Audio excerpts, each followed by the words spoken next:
Tom Rollman moved to Alaska after graduating from college in 1969 to teach school and because he loves to hunt and fish.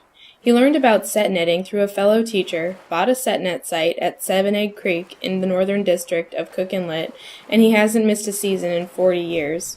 It's like almost a compulsion or an addiction, I just want to catch every fish that's out there, I guess.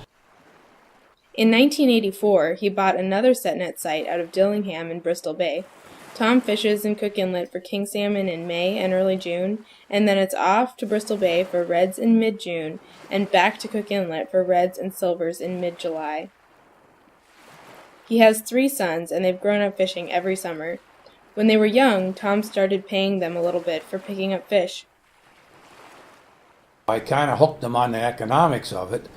Plus, they all seemed to, I took them along in the boats when they were 5 and 6 years old, and all 3 of them seemed to really like it. And as they grew into their teenage years, they crewed for me. And then as they got older, they bought their own operations.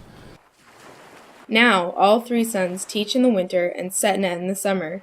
Tom's oldest son, Tom Jr., runs 3 permits and 3 boats in Bristol Bay.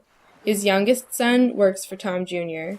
Tom runs 2 permits and 2 boats there, and his middle son works for him. Many people ask him, what is set netting? When we hire crew members, they always want to know what it's like, and it's difficult to tell them, except that we use gill nets. They're 210 feet long, and we set the gill net from shore out, and it's anchored. And as the fish are swimming by, they get caught in the net.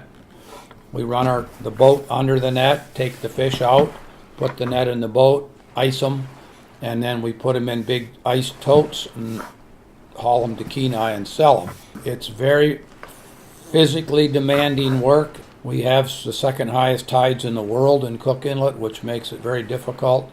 It's a remote area where we fish. It's 15 miles on the beach at low tide to get in and out again. You got to fish in all kinds of weather, rough weather, rains, whatever is going on. It's physically demanding, but there's a lot of enjoyment and satisfaction in it too. Relics from the days when Cook Inlet exported canned salmon can be found on Tom's property. An old bunkhouse, a small gauge railroad, equipment, and posts used to tie off boats. Tom says almost all of the fish that are caught in Cook Inlet today are fresh frozen or shipped out fresh, which brings a higher price than canned salmon. But the increased cost of running a business, more competition, and dropping prices are causing Northern District set net fishermen to struggle. When Tom started, set net fishermen could fish 3 days a week. Today, because of rising competition from sport fishermen and other set netters, they are allowed to fish for 12 hours, 2 days a week, yielding significantly less volume for individual fishermen. Tom shrugs it off. The fish wars go on, everybody wants the fish. We asked Tom why he continues to fish in Cook Inlet despite the drop in economic viability. I almost can't not do it.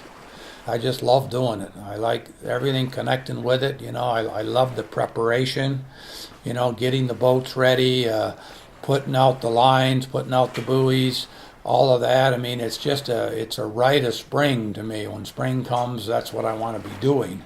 And I really don't know how to explain it. I guess the love of the outdoors, being on the water. I like being independent. And it's one of those things where the harder you work, the more benefit you get from it. And I can control that to some degree. I can't control the openings and the closures, that kind of thing. But when the season's open, you have the opportunity to do the best that you can do. And I like that part. I like that, being able to be my own boss and just catch every one of them that's coming by. Fishermen have a saying that they just want one more than their share, always. So it's a competitive thing, and I enjoy it, so I'll keep doing it as long as I can.